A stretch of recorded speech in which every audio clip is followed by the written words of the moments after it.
But some of that letting go, which is exactly, I think, what was at the origins of the Surrealist project, right? It slightly challenged the way we think, break those logical chains, introduce chance, surprise, right? Dissociate things, reassociate. So I think that's still very, very useful.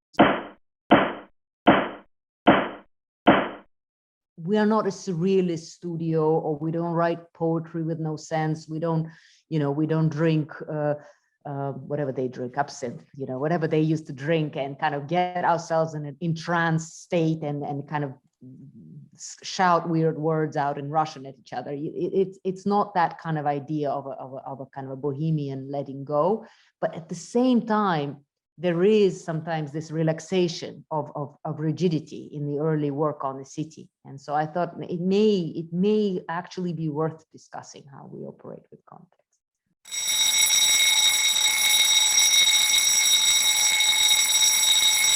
The reason I started with a lot of Eastern European cities, apart from being raised in Russia and educated first in Russia and then educated in the United States and having kind of East-West background, I was very interested in the way the cities were transforming, and it lacked a single framework that could describe both Soviet and post-Soviet city, that cities controlled and uncontrolled. So it was a very particular goal to approach first Russian, but then the cities of Eastern Bloc, and look at the way they are actually undergoing a kind of an untheorized switch from one way of planning and executing these general plans and building programs, etc., to a very capitalist and point-based, speculation-based way of understanding how the city would grow. And in the architectural project would then have to insert itself at often ridiculous or bizarre moments of disjunction, and understanding that that was clearly inherited from an old city that is trying to be the new city, and that's just the weird stuff in between that seems to work for now. And accepting the absurdity of a lot of these kind of makeshift solutions, that's where I think maybe some of that dot game or Exquisite Corpse might have applied, is simply you couldn't possibly invent the absurdities one could find in Eastern European cities sometimes, in terms of just sort of shortcuts or bizarre acceptance of contrast. So that's where the interest was, that the project would come in, make sense of it as it is real, it is happening. So why not relax the way we think about the city? And whether it's modern, postmodern, top-down, bottom-up, maybe those distinctions are no longer valid. New ideas, new theories have to be reintroduced. So that was kind of the field of accept the hidden logic, if you wish, maybe retroactively theorize the manifesto for the transitional city that had happened or is happening, and the architect would learn from it and understand that as potentially could be fueling their practice in the future, right? As we know, Delirious New York, for example, fueling early work of OMA quite successfully. So maybe that's quite an early project, but I think it's worth discussing because where quite a lot of fragments are being reconstructed into one image here. And this is a good example of the mixture between diagrammatic reasoning and some kind of playful association within collage mentality. The project is a research project on the evolving morphological themes in the city of Berlin. And the student in this case would analyze how, for example, different themes, such as proposed by Matthias Ungers, might be a framework to analyze the kind of emerging themes, perhaps paradoxical or contradictory themes in Berlin today. So the student undertakes quite an extensive research project and starts to analyze the order of Berlin blocks based on a kind of the key morphological principle within them, right? For example, could be kind of a nesting of multiple urban themes in one block. It could be kind of a continuous transformation where a block seems to evolve and eats different stylistic and formal principle around its perimeter, etc. There's so many different sub themes, and then they're narratively defined sort of microscopic sub-themes, but nevertheless, it's based on analysis of real blocks and extensive photographic kind of scans of the city. Eventually, it creates a catalog of hypothetical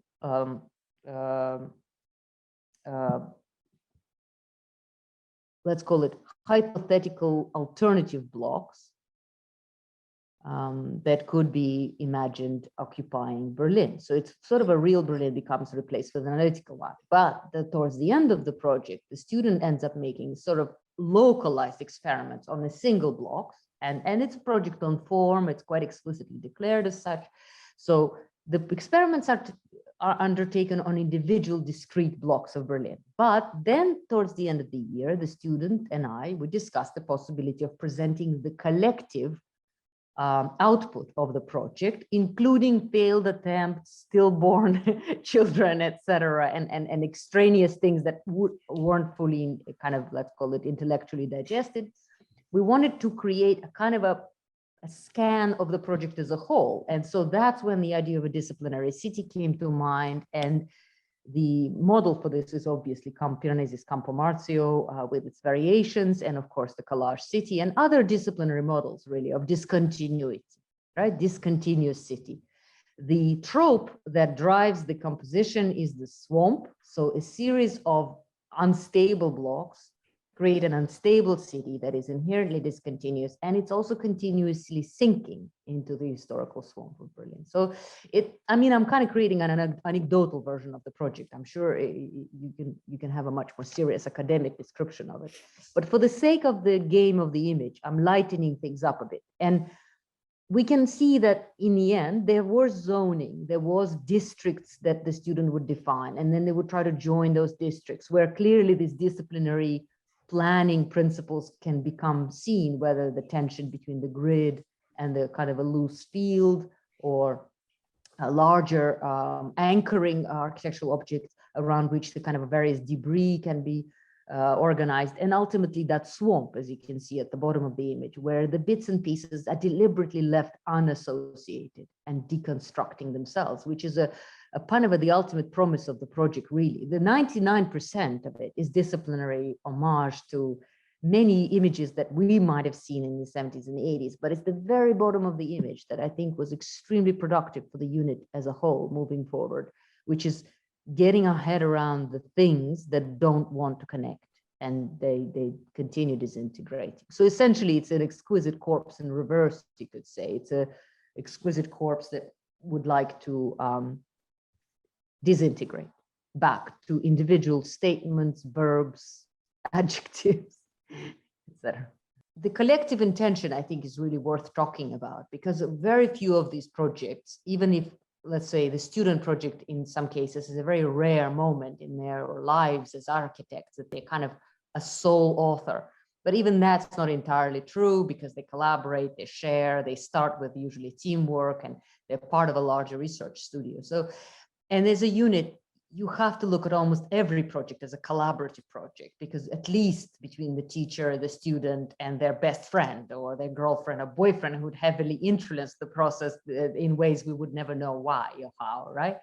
So they learn from each other, they learn from the unit, and the work always sits in a collective body of work. So it's never really in a controlled, in a top-down way, in a kind of a single dominant author. So I think that's also very useful, because it introduces perhaps a model of working with bits and pieces that different people bring to the table, and then you have to find those associations, and you have to learn to compromise, and maybe even you have to include a few pieces you don't really want to have, but as part of being in a practice or running any sort of serious architectural endeavor, you're always going to end up collaborating. So I think that's really interesting, the aspect of collectivity and intention. And the exquisite corpse, already in art, is an architectural concept. So it is so, let's say, so strong as a procedure that basically the result is not important.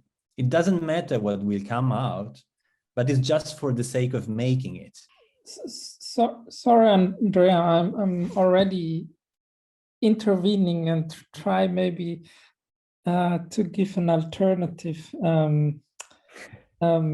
interpretation of what you just said. that the exquisite corpse is something fundamentally architectural. I think it maybe has the potential to migrate from different practices because it is a technique or because it is a tool. The thing I struggle with is that architecture lacks a certain analogous concept or kind of a temporary, for example, if we call the dot game that the Texas Rangers plays, and then Mark Morris, when he re-theorizes the relevance of the game in the Cornell studios that he runs, he calls it architectural jazz. So I would like to almost track the evolution of the different tools that they're being renamed and adapted into architectural discipline, but perhaps the Exquisite Corpse, because we've just discussed application is to language, to image and form, right? In the original art historical kind of reference. So in architecture, I think we just have multiple names for other games we like to play. And most difficult for me is that I don't have a name for our game or our games multiple. So I think that may be another challenge, is to start articulating the rules of the games we tend to play on a subconscious level without formalizing them and sharing them and creating disciplinary knowledge. Because I don't think we, strictly speaking, engage in the game of Exquisite Corpse. We create other games. Our architects create our own games that perhaps have a resonance with Exquisite Corpse. But I think the concept itself doesn't have disciplinary specificity. I mean, it's not quite clear, the analogy. I don't think it works the same way as the original artistic game. But I think what helps for us in the way we produce architecture is often understand the context as already Exquisite Corpse in itself. And in order to read sometimes fairly random juxtapositions or bizarre kind of adjacencies in the cities, especially that are undergoing quite rampant traumatic transitions. That's another way of approaching the city. And in fact, I think that's the important thing to keep in mind, is that if we only talk about randomness and playfulness, we're leaving the whole other side out, which is the idea of logic and analysis and imposition of order, right? So it always goes back and forth. I personally can't do the jazz without the reason, right? So it often part of it, if the city is a kind of a corpse, then one would work with it with an analytical lens, with a diagrammatic analysis to extract the invisible logic behind the weird bodies, right? On the other hand, you can say that the context provides you with a series of cues or fragments or extracts. Now, oftentimes, the very first provocations that students would put forward are kind of exquisite corpses of the things they inherited. A lot of them are from context, but in a kind of an atemporal way. That is, it doesn't have to be from a single site or a single epoch. It could be quite eclectic. But how to put them together, a lot of times it's a lot of hesitation, panic, and then eventually it just, a first attempt of putting things together is often resembling an exquisite course. So it's either approaching the city as already a kind of a accumulation and interweaving of these weird fragments, or the other way around, understanding that one could extract and reposition them into new bodies. Now, they never survive.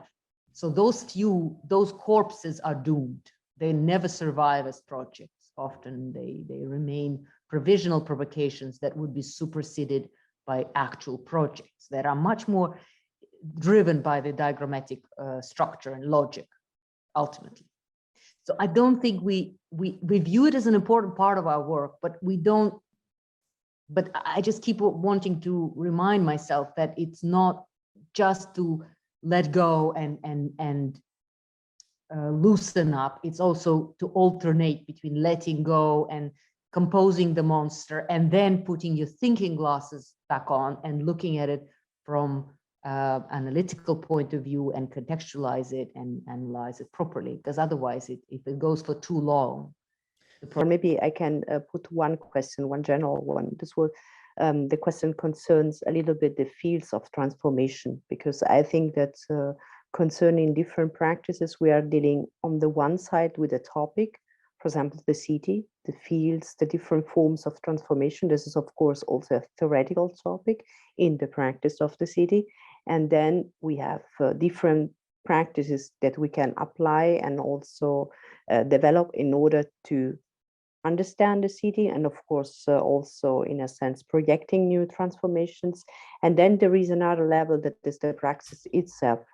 So how we really experiment also with these practices, and also trying to find new way of analyzing and transforming spaces. And on this level, of course, the practices are autonomous, also in comparison with the content. And on this level, we can maybe later a little bit also analyze this difference between the collage, the diagrams, and also this practice. But maybe first of all, could be really interesting to address the fields of transformation also in teaching. So what is your goal? Each project, each phase of the research project, of course, has specific intentions. I personally, to me, this is a kind of a experiment that Andrea invited me to engage in terms of maybe creating bridges between a very select moments in how we work to the Exquisite Corpse. It's not a dominant surrealist, let's call it, studio process, but I think it's an interesting and productive experiment. But when it comes to why would one engage with the city in a particular way, or what one hopes to get out of it, absolutely. I don't personally believe that you can kind of just approach something and for the sake of gaming with it, mess around with it. I personally think it would be a very unproductive way of working and teaching the students and absolving them of any sort of responsibility to their environments, or projecting a certain vision and ability to enhance conditions of the city and architectural principles that we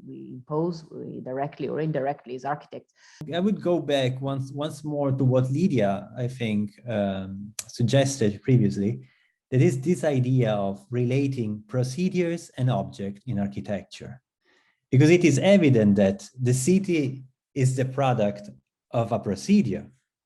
This procedure, and of course of tools and techniques, this procedure is called urbanization. This is how the city is made. The problem is that architects have insisted on the subject on objects, have insisted on creating variations of cities, variations of buildings, but on the side of procedures, there is still a lot of work to do. For me, it's a question of methodology of how you teach the students to design, or how do you teach the students to research and then link that to design, and then at some point maybe release the logic, regain the logic. It's very tricky to teach them one right way of doing things, because coming from Soviet Union, I'm extremely allergic from somebody telling me what I should be doing, and one way, the right way, the Lenin way. So it's extremely difficult, I think, to impose on someone that kind of single direction. So I've been very interested in mixing methods and practices of making architecture. But again, I don't believe in just sort of, you mix and match.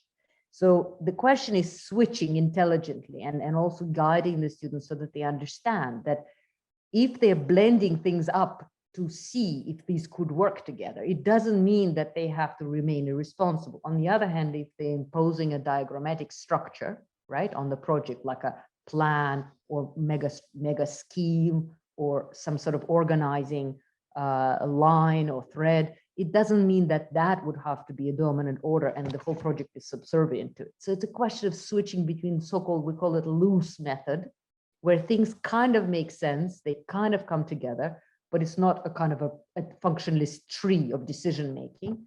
On the other hand, it's the joy of discovery and association and trying things out. So the game is not a dominant word in our vocabulary in the unit. We use the word experiment, and we use the word maybe moving between different camps and ideologies and borrowing different methodological sequences. But then each student is encouraged to reweave their own method. It's often chronological, because even if you learn something surrealist early in the year, you may end up looking like an AI obsessed person by June, because your interests have shifted and now you're really into artificial intelligence and understanding how a machine could design the city. So it's often quite a drastic progression of how they work and how they visualize the project. But I encourage that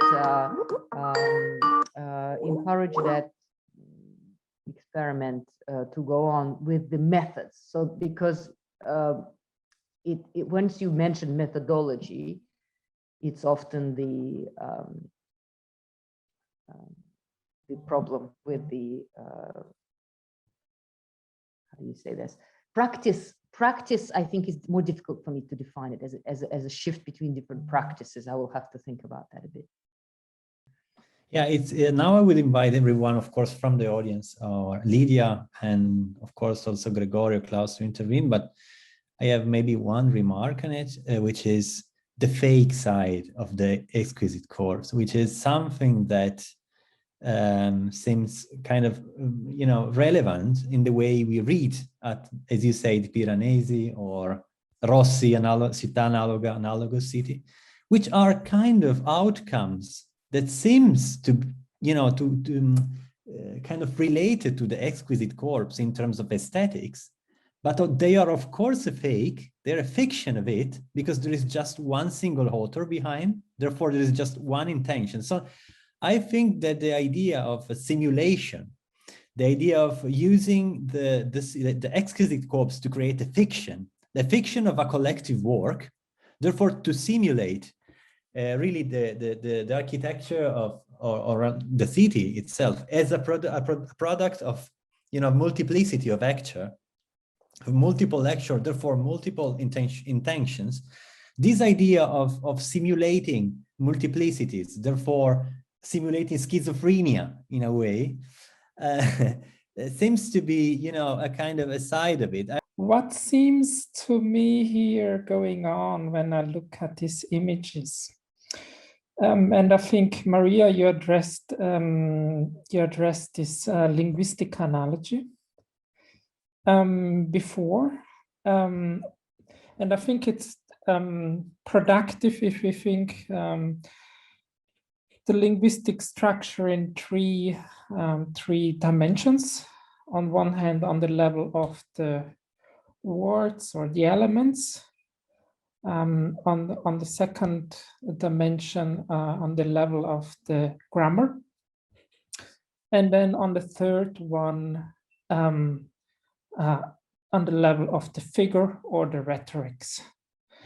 What seems to me, and what, for example, in Eisenman's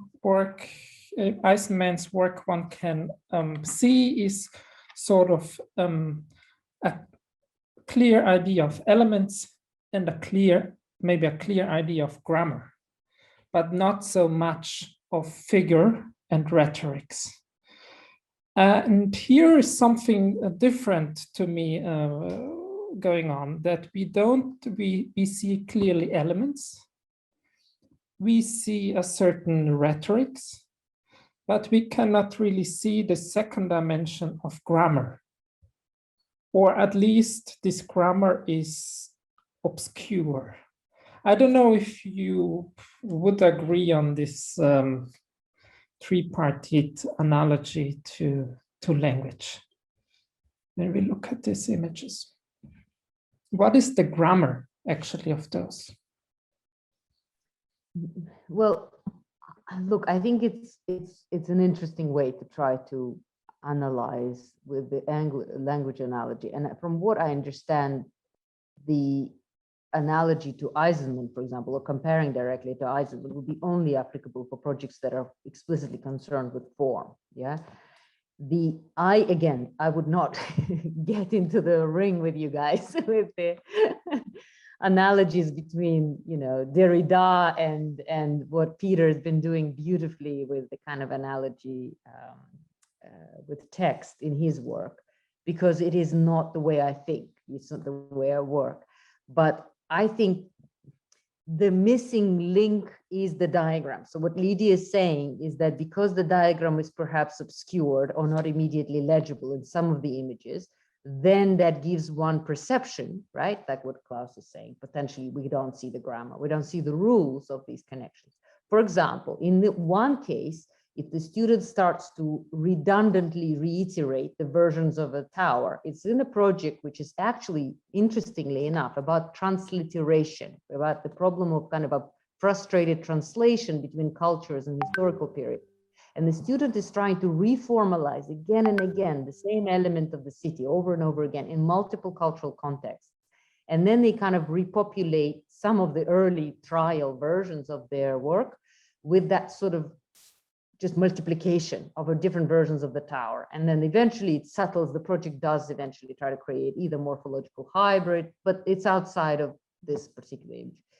In the other, it's the sequencing along the wall and perimeter different gates, different kind of valves along the boundary of the city. So for example, the lines and the edges of the city become the key organizing line against which different versions of gates and doors could be reiterated, for example, yeah? But it's often not legible, and it is something which I think is important to critique the work. And this is why I'm myself always critical of my own work, because otherwise I don't know how to move forward. I think that what's missing also in that invisible, let's call it decoding device that one could make more explicit, there are two issues. One, we would need to rip out the invisible diagram and show it as visible, and then again kill it in the image. So you would actually produce the image, but it will no longer operate as the diagram, as Lidia said. Or you have to again redistill and make the diagram essentially disengage from form, whereas Peter Eisenman had accomplished almost a complete coincidence between diagram and form. We would have to separate the two. The other aspect is time, and that is why in my unit now, I'm actually understanding that none of those images make full sense as diagrammatic constructs unless you use the element of time. By forcing them to exist as a static construct, a lot of the arguments about the city, about the evolution of the project gets lost. And that is why we're moving into time-based media and animation right now, because we want to make that diagram also operating in multiple time phases of itself. So in that sense, the simplification and reduction into a single kind of stack of time frames or kind of a syncopation of multiple timelines that are straighted very linearly, it is over that space-time that Lidia was bringing up, the complex diagrams of space-time get flattened. And I think that's one of the problems with these images. Thank you very much for this really nice images. And but I'm a little bit concerned about the discussion, I have to tell you, everybody. So there was a lot of discussion about rhetorics, figures, formal games, linguistics, and these all these kind of terms. But I think if we talk about the Exquisite Corpse, it is first of all, in the context of surrealism, it's about psychology. The word was not mentioned. Why? It is very important. So the Exquisite Corpse, it is about the suppressed consciousness. Yes, it's about consciousness, the subconsciousness, and it is about a technique to bring something to the forth which is suppressed, which is not visible, but a technique to make something visible, which is invisible in our psychology. I think this is the key issue of the Exquisite Corpse. And of course, surrealism is about psychology in any terms. So then from here, I think that the question is, what has this to do with architecture and the city? And this is the second term which I'm missing. If we talk about city architecture and these kind of things, it's always not only as I think, Andrea, you were very close. You said city is the production of procedures. I would ask, what kind of procedures and where do they focus to? It's the social, it's the society, It's about societal processes which are somehow orchestrated in city planning or through city planning and city and so on. So this is in general, I think, tonight's discussion. And I think that the key words, I'm missing them. So the question is, what does the concept of the exquisite corpse serve to architecture, not only to the formal somehow freeing up of students, but this is only the first stage, you know. And then I think we have to ask about the second stage, you know. How is it then connected once you are freed up? How is it connected to the issues at stake in contemporary society? It's about city. It's a fantastic drawings, images. And as Lidia said, you know, you would like to have them all on your wall at home and look at them. But the connection is the question is then, how is it connected to the issue of city and the issue of architecture? I think this is a question to everybody. I think it's a really good challenge for us to rethink whether that direct analogy even makes sense. But I think it's really interesting to talk about liberation. I can't, obviously, I'm not going to tell you that I can make it all better all of a sudden. No, I agree with you. It is a concern whether we're actually building a veritable kind of bridge between the two. But liberation is one aspect you've mentioned, and psychological aspect. Having taught the students for over 20 years, I realized teaching has nothing to do with architecture. It's all to do with psychology. Okay, all right. So you first heal them, then you liberate them, and then you teach them, you know. So you get to teach them for about a week before they leave. So the students don't have a very strong, let's say, psychological makeup at that age, or they don't have an ability to explore the nuanced crevices of their own subconscious and make it legible to all kinds of examining bodies. So it's very, very difficult, I think, to put the student in a kind of a guinea pig state and kind of examine their psychological reformations while watching them. So it is quite an intimate process for me teaching, and I would like to have their trust, you know, and rather than kind of put them through that manipulation. But I agree with you that the surrealist work and the ability to confront the things that we've put together, we wouldn't have put together deliberately through conscious rational process. I think it's really interesting to question. I don't have an answer, but I think for me the question is, what is hidden in the psychological response of each individual student that sometimes artistic production and that sort of experimental drawing would bring out? For some students, it's the ability to recognize their own talent and become confident. For some, is to recognize that they cannot operate in an intuitive way and they need the social and functional program to be driving force. And so they deliberately leave these techniques behind and move to a different project. The other question is about the city, what social pressures and what the agenda, right? What is the agenda of the contemporary city, how they respond? Simple examples might be, again, I'm not claiming I have a kind of an easy answer. I think you are raising very important issues. But the issue of inclusivity, heterogeneity, or acceptance of things you don't really know and understand, I think they do have a social resonance. You know, we know that sometimes by simply including things in your projects that seem foreign to the otherwise homogeneous order of the project is a good practice for students to familiarize themselves with, because that's exactly what they're observing in the fabric of the city. Or the idea of discontinuity, that you just can't control things to be neatly glued together and totalizing schemes governing everything. Things come up undone. things get built at the wrong time, things break while one thing is not finished. And that's the beauty of the city. So a lot of times letting the drawing at least begin to approximate what actually the reality of the site might be.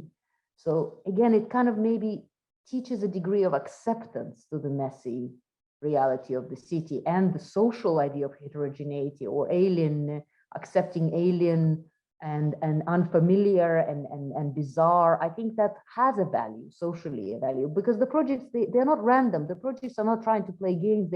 If the project is about the transformation of certain archetypes of Italian city, the other Magliani tableau that has horizontal panning across Italy, it's quite specific. It understands how we can refresh our understanding of Italian architectures, how the elements travel north, south, east, west, how the different pieces of Milan disengage, go on a journey, kind of can be found in Venice and vice versa. That is quite specific. It's a kind of wanting to refresh the way Italy is seen as that kind of a high over-preserved tourist destination, and try to create a live project of transformation in those cities. So it comes from quite a strong agenda from students who are looking at their background and finding these quite urgent issues, you know, to kind of reframe what Venice could mean or what would be the future of Milan. So I don't think they can be detached.